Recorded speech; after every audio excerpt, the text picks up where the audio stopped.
السلام عليكم ورحمة الله وبركاته. كلامي هذا موجه للذي لينتقد كلامي وسب وبذاءة على السيد عبد الملك الحوثي وعلى الدولة. إن أقول إنه ابن زنا وأذكر إنهم عيال زنا وهم، لأنه غريمي استغل النقطة هذه وأرسل لي الفندم محمد العمري مدير قسم المنطقة الشرقية بمحافظة إب أمن المشنة، إرهابي زعم لي سجني. علموا له بمقطع تكلم على السيد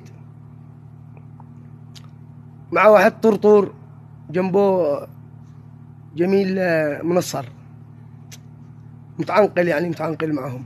المهم والله انه الكلام اللي نتكلمه دولة هذه دولة عيال زني.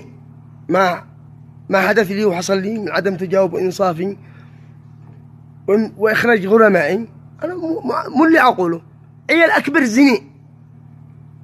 انصفوا الناس، ما حد يقول كعوط امك يا جالس، ما حد يتكلم عليكم لا على سيدكم ولا على الدولة ولا على اي ابن قحبة بالدولة.